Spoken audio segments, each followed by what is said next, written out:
What's up, my friend? Welcome back to another video. And today I just wanted to walk you through two of my favorite piano libraries that I've been using for a while now, and I've just really enjoyed going back to them over and over again. And for different reasons, I'm going to go through them one at a time and just play a little bit, give you an idea of what they sound like, and then explain my personal preferences and why I like to use them. And hopefully by the end of this video, you'll get a sense of, again, how they sound and if they're a good fit for you as well. And of course, if you want my other recommendations as well for like not just pianos, but orchestral libraries and or jazz ethnic libraries, all that good stuff, I would love to put my sample library buyer's guide in your hands. It's 100% free. And again, it's categorized by all those different sections. I've also included the prices and the utilizations. So if you're on the market for some new stuff and you're interested in my personal preferences, I would love for you to download that. And again, it's totally free. You can just find it in the first link in the box below and grab it as my gift to you for checking out this video today. So first of all, let's talk about Spotlight Piano. I'm going to start with this one because out of the box, it's just so beautiful and it has a very characterful sound and a very unique tone to it as well. So I'm just going to play a little bit here for you, improvise a little bit on the spot, and then we'll talk about why I enjoy it. So here we go.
There we go.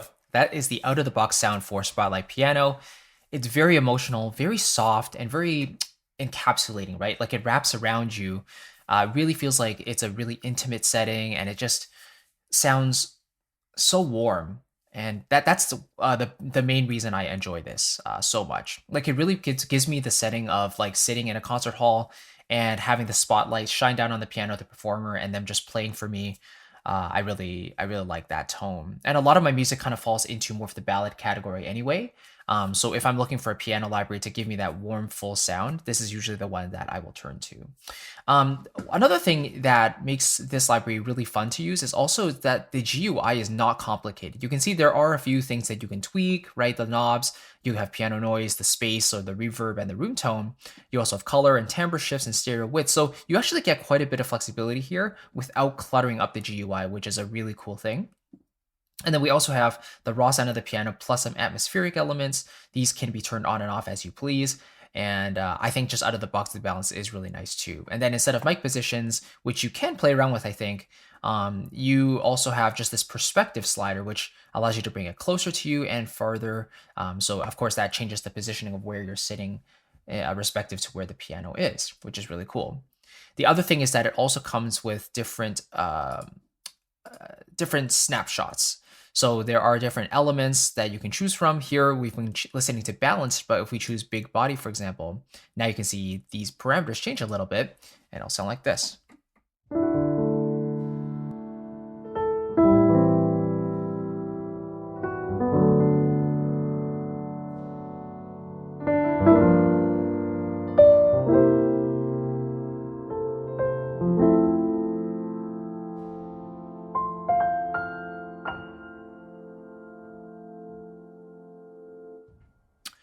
Sorry about that. There's a few of the samples are still loading there. Let's play a little bit more here.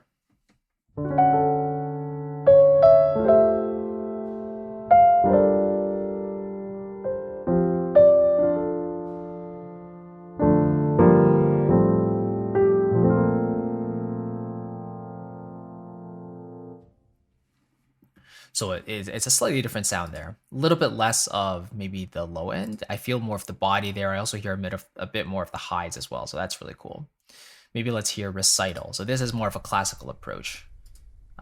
The samples are going to load here, but from this snapshot specifically, it sounds more like you're sitting in the audience and you're hearing a performer playing a classical piano on stage. Really, really cool.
So just a beautiful sound there. Let's actually maybe go back to balance for a second. The other thing that this library has, which is great, is the timbre scaling and a volume scaling parameter here. So volume scaling is just basically if you put this curve up, then the notes in general will be on the louder side. And if you bring it down, the notes will generally be softer and you'll have to play harder to get those louder dynamics. Timbre scaling is kind of influencing the actual tone of the piano itself. So if you bring it up, then the actual performances themselves will be a bit more intense. And if you bring it down, they're going to be more on the soft, mellow side of things. So let's have a listen to that.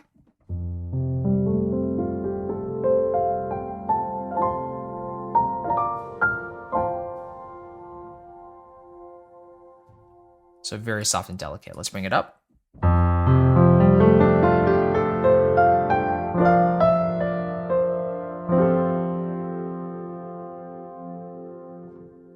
Now it sounds like all the dynamics or all the performances are basically played at more of a forte dynamic rather than a pianissimo one. So that's the purpose of that there.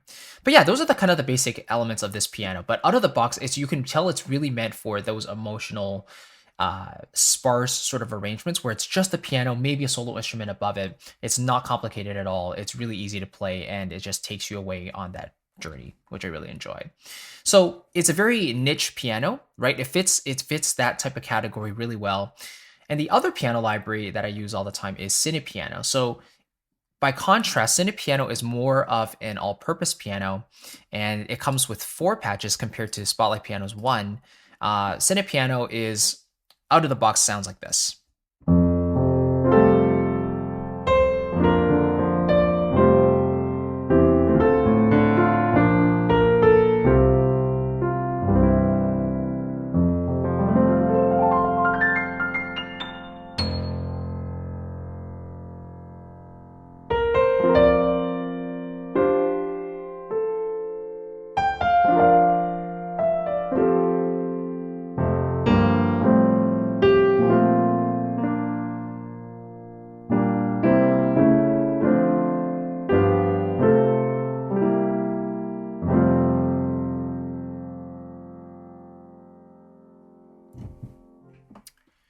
So the sound is cleaner by default, right? It's more natural. It feels a lot more neutral, like it's open. It's recorded in the Sony scoring stage in Los Angeles, like their other Cine Symphony libraries, and it's just beautiful. They also have mic positions that you can choose from, but generally that's the out-of-the-box sound. And then the velocity curve also influences the louder and the softer dynamics as well. If I'm going for something a little more intimate, then the bias piano is what I'll go with, but that's the out-of-the-box sound there. Let's also hear the classical, and this one's very similar to the recital preset or snapshot from Spotlight Piano. So this is what the classical patch sounds like.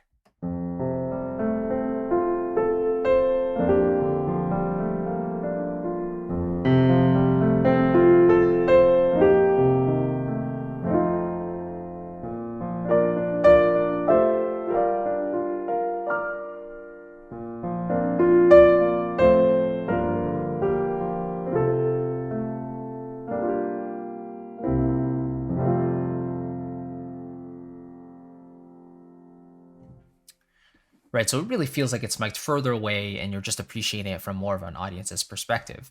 Then the third patch we have is cinematic, which is kind of the opposite approach. It feels a lot more intimate, and there's also a beautiful creamy reverb tail, which sounds a lot more like the default sound from Spotlight Piano. So that one sounds like this.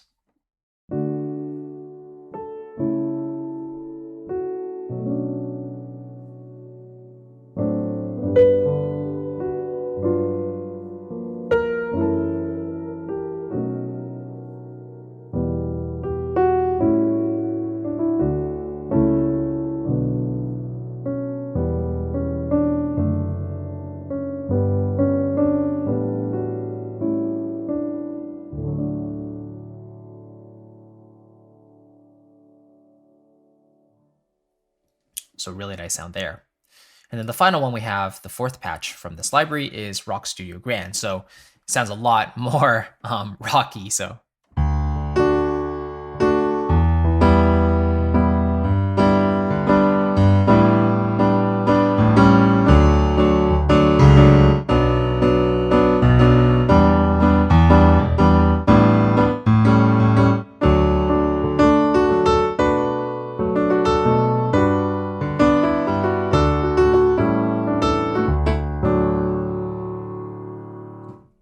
right, so a lot more upfront, and you can tell those dynamics are a lot harder as well. More of the fortissimo sort of dynamic there. So yeah, you could argue that cinepiano is more versatile than Spotlight Piano, which I would agree with that. It is more general purpose, and it has more of these specified patches for specific use cases. But the out of the box patch, like the cinepiano patch, is a more neutral tone. It's clear, it's defined, it's very natural and very open.